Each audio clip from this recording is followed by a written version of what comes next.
Welcome to Mr. Giant Reacts and Ting and Ting and Ting. I'm Mr. Giant back with another video for you, back with another reaction. And this one's a little bit different. We're going to look at Zlatan Ibrahimović. Okay. And the reason why I decided to watch this guy is because he was the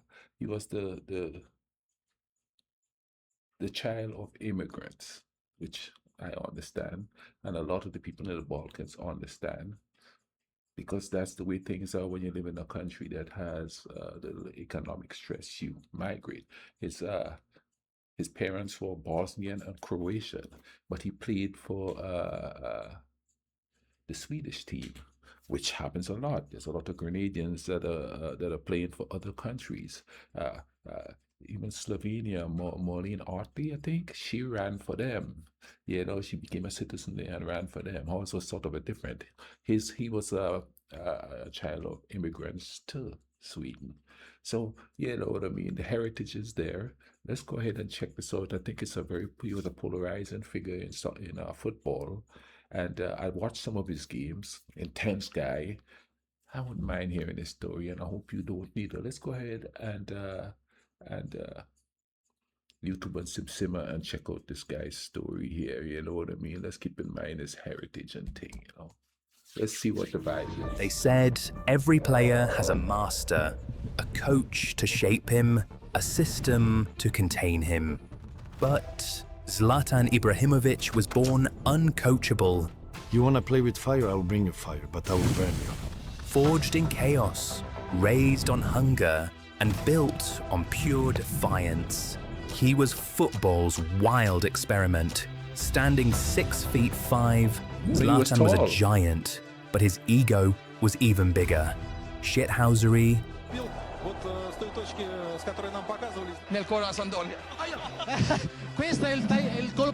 trash talking, You're even more ugly in television than reality. And you know better football than me? No? So why are you talking? Dear Los Angeles, you're welcome. third-person quotes, When you buy Ibrahimović, you buy a Ferrari. savage comebacks, Everybody thought that I'm too old, but I came and I made the Premier League look old. he lived for it. You wanted to hate him so bad, but he was just too good to Man, hate. He'd this talk a dude was a mountain of nut. nonsense, then step on the pitch and back up every word. This was a player no coach could tame, no tabloid could shame, and I know a lot. I know a lot of people like that. Always talking trash, but they get on that field, boy, and they do things. On a smaller scale on the island. You know what I mean? Just talk. When I played basketball, there were guys that talk so much trash, and then they get on that court, drop 20, 30 points in a night. It's crazy. How people are able to do that. I myself was never a trash talker. Just got on there and played. I was more like a David Robinson type of a personality where I didn't talk trash. I just get on there and burn it up. no player could game. He was not just a player, not just a legend. He was Zlatan. Zlatan Ibrahimović was born in Malmo in Ibrahimović. 1981 to a Bosnian father and a Croatian mother, both of whom emigrated to Sweden in the 70s. They were very poor, really poor, but that was not even the worst thing about Zlatan's childhood. When he was a little boy, he endured abuse from his mother, who'd often hit him on the head with a wooden stick. Whoa. While still a kid, his parents got divorced, his half-sister had a drug problem, his mother was arrested for handling stolen goods, and his dad had an alcohol problem. After the divorce, he was first living with his mum, but following her arrest, he went to live with his dad at the age of 9. But things weren't any better there. He'd go hungry for days because there was never food. He'd open the fridge, and instead of food, all he'd see was beer. All of this pushed him to begin to shoplift and steal bikes just to get by.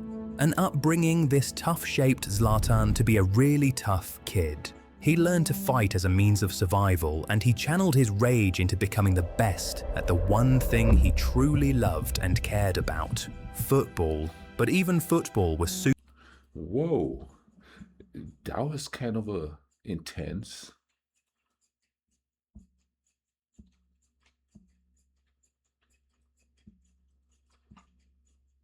You know, when people immigrate to different cultures, that in and of itself could be a very stressful situation. Some people thrive and some people just go off the deep end. Because I know some people that immigrated, from my part of the world and end up doing drugs and stuff. You know what I mean? They just couldn't cope with the differences, and I understand to a certain degree not being able to cope with the differences because you get to a different culture, man, and you're like a fish out of water, and especially depending on where you come from, you got to face like being treated differently. You know what I mean? Depending on where you come from, and that could lead you down a really, really, really bad path. And I'm not talking about him. I'm talking about his parents because they were the immigrants, and I'm not trying to make excuses for them. I'm just saying that that happens to some people. You know what I mean? That's crazy. Super mean to him at the beginning.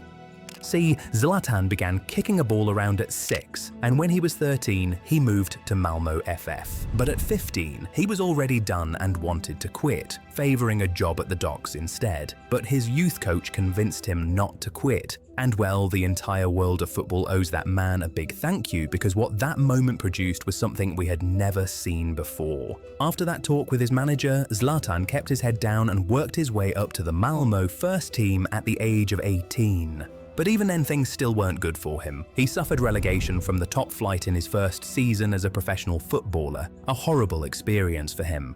But he stayed focused and helped his team return to the top flight after just one season. It was during this period that Arsene Wenger noticed Zlatan and wanted to bring him over to Arsenal. He told the striker to come in for trials, but a teenage Zlatan looked in the eyes of one of the greatest coaches in the world and told him, "I don't do trials. It's either you want me or you don't." Everything was good until he said you come and do a trial, and I was looking at him. Obviously, he's Wenger, I'm nobody in that moment. I said, I don't do trials. And he was like, what do you mean? I don't do trials. Oh For man. many, turning down a club like Arsenal in that manner would have meant the end of their career, but this is Zlatan we're talking about here. The story only just started. In 2001, he moved to Ajax, and you'd think that things immediately took off for him after a big move like that, but that wasn't the case. Not at all. He was hardly used under coach Co Adriaanse. It took the Dutch boss getting sacked for Zlatan to finally get his breakthrough. When Ronald Koeman took over, he immediately inserted Zlatan into his starting lineup, and he helped Ajax win the Eredivisie in the 2001 to 2002 season. You could say that this was where the story truly began. In 2002, he made his UEFA Champions League debut against League One champions Lyon, and he scored a brace in that game. He was just 20. He'd end up scoring 5 goals in his first Champions League campaign, helping Ajax go all the way to the quarterfinals. But the real highlight of his Ajax career came in 2004, when he dribbled past 5 players before scoring an incredible solo goal against NAC Breda. We had never seen a player that tall yet, so technical. A giant who could move that way was something rarer than Astatine. This dude was a maverick, an absolute freak of nature. I had my brother, the one that still lives on the island. He's been 6'7", 6'8", played soccer, played football. I mean, like his movements sort of remind me of him. I'm not saying he and my brother was as good as him, but it kind of remind me of him. Quick, quick, quick. Sometimes he played fullback, sometimes he played forward. Right winger. And he was quick and he was able to do his thing, you know what I'm saying? That's what I thought of seeing him. Ibrahimović. Goed ingehouden. En nu nog een keer schiet ook. Oh! Maradona! But Maradona. what we didn't know was that we hadn't even seen half of it yet. That year, Zlatan made a step up, moving to Italy to join Juventus. In his first season for the club, he was directly involved in 28 goals in 46 appearances across all competitions. He helped Juventus win the Scudetto, which was later taken from them due to the Calciopoli scandal, and he also helped them reach the quarter-finals of the Champions League. After that successful season, reporters said that Real Madrid were ready to pay 70 million euros for Zlatan. That amount in 2005 was crazy, but everyone believed it because it was Zlatan. But it was later revealed that that was nothing more than a publicity stunt to help boost the market value of the Swedish striker. Yeah, typical Zlatan Ibrahimović. Anyway, following Juventus's relegation to Serie B as punishment for their involvement in the Calciopoli scandal, Zlatan closed his Juventus chapter permanently. But he loved Italy so much, so he remained there, making a move to Inter Milan, a club he claimed to have supported when he was younger. To be honest, he didn't act like a boyhood fan of the club, but we'll get to that later. Anyway, he spent 3 years at Inter and they were all really good. In his first season, he was directly involved in 24 goals in 36 appearances across all competitions, and he helped Inter win the Scudetto with a record 97 points. In his second season, he was directly involved in 31 goals in 34 appearances across all competitions, helped Inter successfully defend the Scudetto, and was named Serie A Player of the Year. He was at the peak of his powers at this point, and he can See, here's the thing that about him. That's why most people didn't hear about him till later on in his career. Most people in the rest of the world, I think, because he played in places like Italy and stuff. And I myself, back in the day, not as much as anymore, but I used to pay attention to those leagues, you know, the Spanish league, the South American league, the Italian league, you know what I'm saying? I need to start paying more attention to different leagues and stuff to see who is coming up and what's going on with them. continued to get better on the pitch, but his decision-making off it ruined him. You'll see what I mean in a bit. But in his third season at Inter Milan, Zlatan helped Inter three-peat the Scudetto. He won the Capocannoniere as the league's top scorer, and he was named Serie A Player of the Year again. After having conquered Italy, Zlatan decided to try something new. It was a good idea, but his timing was just super awful. In 2009, Zlatan joined reigning UCL champions, FC Barcelona. They were the best team in the world, so it looked like the best decision for his career, but it was probably the worst. He actually started brilliantly in Spain. He made history by becoming the first Barcelona player to score in his first 5 La Liga games for the club. After 7 league games, he was already on 7 goals and was topping the charts. But he picked up a thigh injury which sidelined him for 3 weeks. But on his return, he came off the bench and scored, against Real Madrid no less. And that began a run of 4 straight league games of scoring. He'd also go to the Champions League where he scored both Barcelona's against Arsenal in the quarterfinals. He was just unstoppable. But in March, everything started to slowly crumble. First, it was a red card against Almeria, which forced him to serve a 1-game suspension.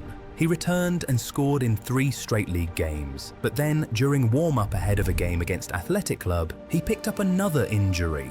This sidelined him for 4 games, including the return leg against Arsenal in the Champions League. After he returned from injury, it was like he lost his touch. He scored just 1 goal in the last 7 games of the season, and could only watch as his former club Inter Milan knocked Barcelona out in the semi-finals of the Champions League, and went on to win the trophy and even complete the European treble. Zlatan had never won the Champions League. He moved to the reigning champions hoping that would help him win it, but the season he left, his former club won it. And that defeat to Inter Milan had much bigger consequences. In the aftermath of the loss, Zlatan yelled at Pep Guardiola in the dressing room, telling him to go to hell and that he had no balls. According to him, Pep didn't say a word to him, he just left the room. But well, we're sure Zlatan himself knew that that was the end for him at the club. Next game, I'm on the bench. Second game, bench. Third game, bench. Fourth game, bench, and then I started to make noise. But I noticed it was not about me performing anymore. It was, I think, my opinion, he felt offended for me saying to him I needed more space, I said, you want to play with fire? I will bring you fire, but I will burn you. According to Zlatan in his autobiography, Messi started to demand to play down the middle instead of on the wings, so Zlatan had to be sacrificed.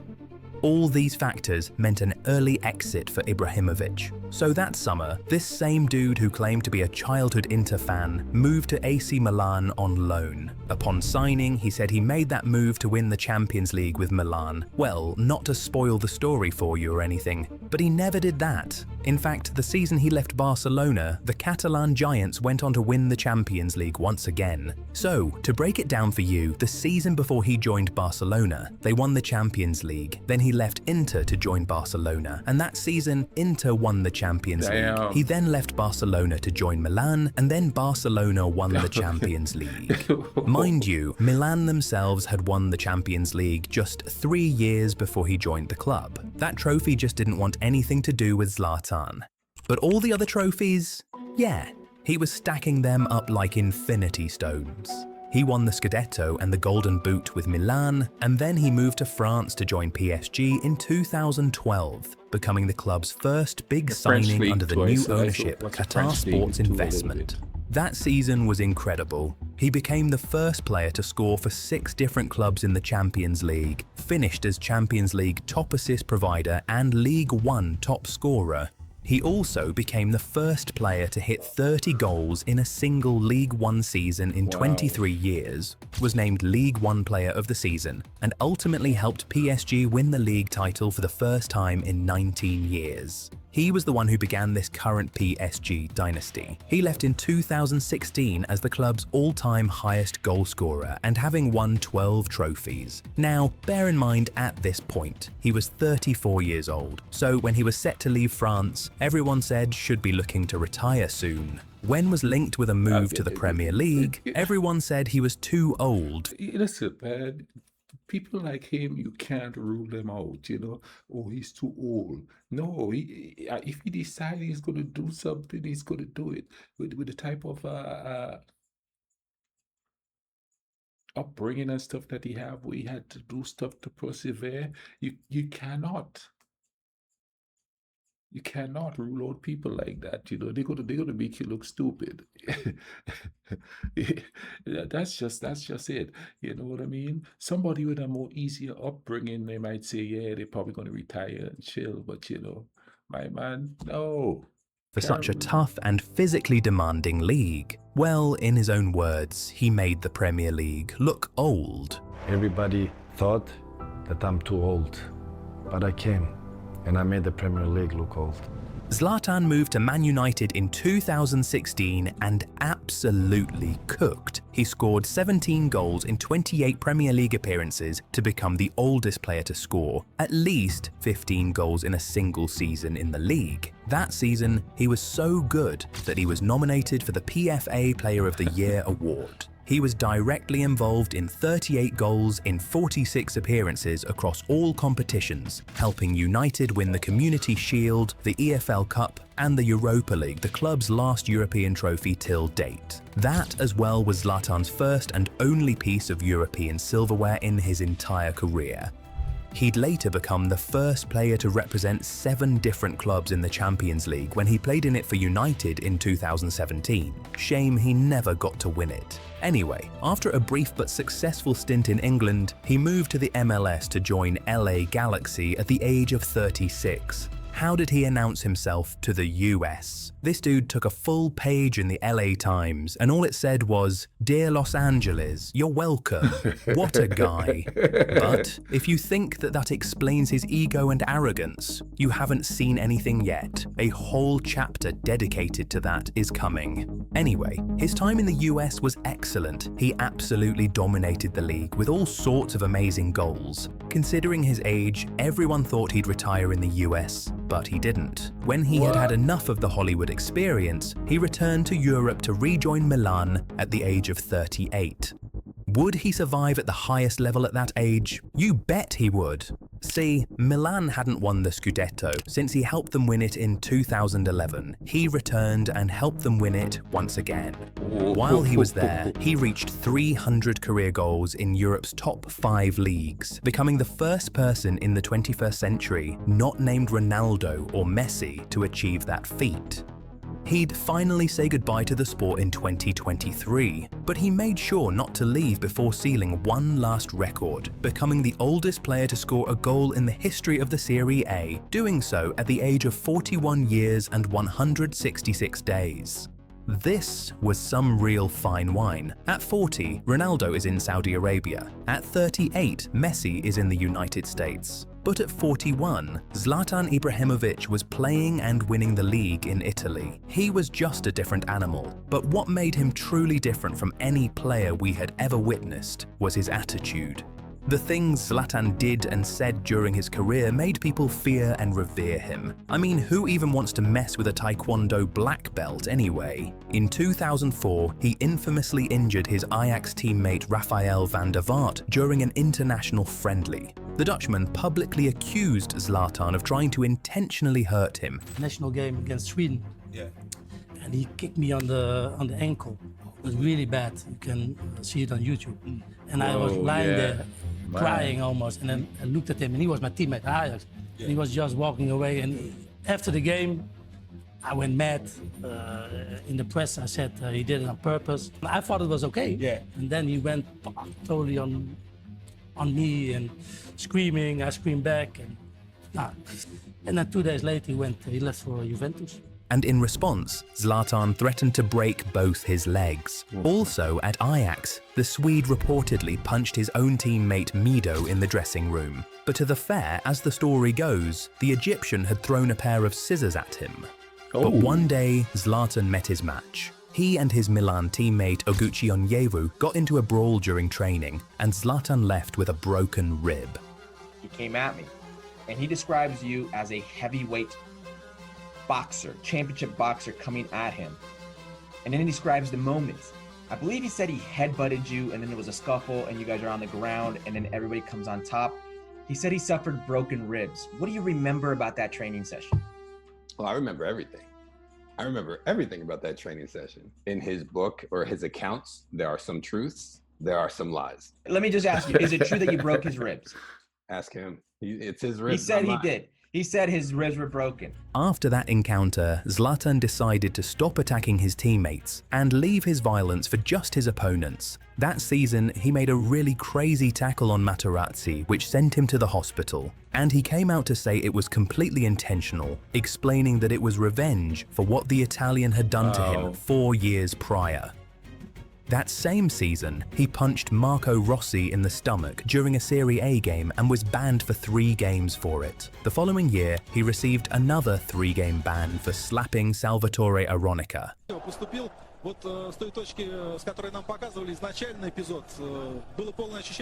He took this behavior to America, slapping Michael Petrasso in the head for inadvertently stepping on him during an MLS game in 2018. Then the following year, he grabbed the neck of NYCFC's goalkeeper, Sean Johnson. When he wasn't hitting, choking, or fighting people, Zlatan was making some really brash and arrogant statements. When asked who he thought was the best striker in the Premier League during his time at United, he mentioned Lukaku and Aguero. Why didn't he mention his own name? Because lions don't compare themselves with humans. Best striker in the Premier League right now? For me, I like a striker that makes the difference. Lukaku is strong, Aguero is good. You didn't say yourself. I was expecting you to say me. Lions, they don't compare themselves with humans. This dude literally has a frame of his feet hanging in his home to, according to him, remind his family what paid for everything they now have. But despite all of this, it's just so difficult to hate on this guy because he was just too good. He's one of the 20 most decorated players in football history, one of the 5 top scorers of the 21st century, and he scored some of the most beautiful goals we've ever seen, including one of the greatest goals in football history against England. He was just so complete, so intimidating, and so interesting. People say he's one of the greatest players to never win the Champions League. But well, how about we now look at someone who actually won it all? Ronaldinho did not only win trophies, he won the...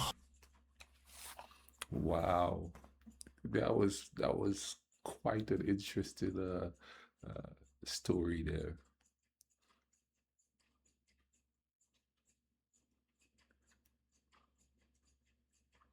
But you know, there's a lot of talk about that. Those like children of immigrants playing sports for different countries going on right now with the World Cup on the vibe. There's a kid from Nigeria or something of Nigerian parentage now that's on the US team, and there's all kind of controversy going on there. And some people are like, no, no, no, this, that, the other. And if you look on every team, or almost every team, you look on the French team, you look on the on the Swedish team, you look on the Italian team, there's children of immigrants playing there. You know what I mean? So when you migrate or you immigrate to places like his parents did, you know what I mean? Now here is the question: is the people from where his people are from proud of him because of his heritage, knowing that he's vibing up? So if you're Bosnian or Croatian, hit me up in the comment section. I did see him do an interview here in this World Cup, and he was talking about listening to them sing and how well they're doing and how proud he is because it's his father's heritage and stuff like that. And he's just this tough guy, to be had tears welling up in his eyes because he was so proud of his heritage, and how well the team is doing and stuff. I saw that interview yesterday, and that's one of the reasons that prompted me to react to him and see what he's all about. You know what I mean? So comment in the comment section. Tell me what you think. You know what I mean? Crazy life. And people say he's arrogant. Is it arrogance, or is it a defense mechanism or a survival mechanism? Because being a child of an immigrant and living in a place probably where he probably had some sort of discrimination against him a little bit because of his heritage and stuff like that, toppled with, as this says, his parents and the way they are. Was it arrogance, or was it a defense mechanism? You know what I mean? Or a way to push people away from him, from getting close to him. I don't know if he have any close people around him. Didn't talk much about his family life or anything like that, wife or children or anything like that. But some people develop things like that to keep people at bay, because it's hard to trust people if you had a life like that. You know what I'm saying? When the ones you love wasn't there for you and didn't treat you the best, it's hard to trust anybody else. His outbursts and stuff like that could come straight from that there too. It's all, I'd like to say psychological, but it's all human reaction to situation. You know what I mean?